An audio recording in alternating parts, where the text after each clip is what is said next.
In today's video, I'm going to teach you how to enable two-factor authentication for admins in Meta Business Suite.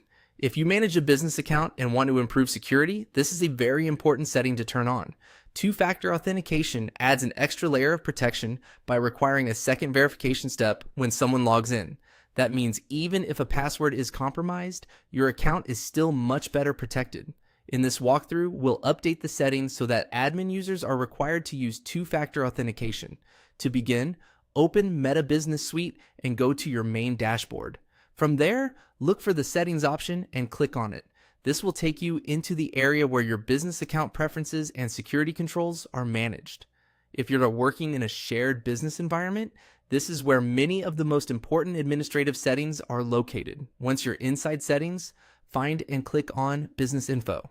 This section contains key details about the business account, including some of the broader security-related options that affect how people access the account. Take a moment to make sure you're in the correct business profile before making changes, especially if you manage more than one account. In the Business Info section, look for the two-factor authentication setting. You may currently see it set to No One.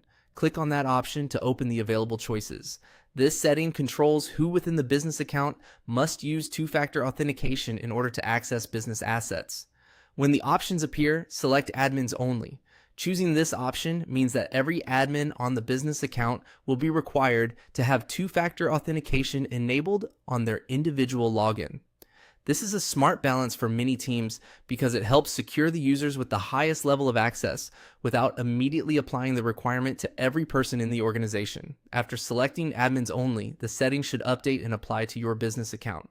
From that point forward, admins who do not already have the two-factor authentication, it's enabled may be prompted to set it up before they can continue accessing certain business tools. As a final tip, it's a good idea to let your admin team know about this change ahead of time so they're prepared to complete setup if needed. That helps avoid confusion and makes the transition smoother. And that's it. You've successfully enabled two-factor authentication for admins in Meta Business Suite, helping make your business account more secure.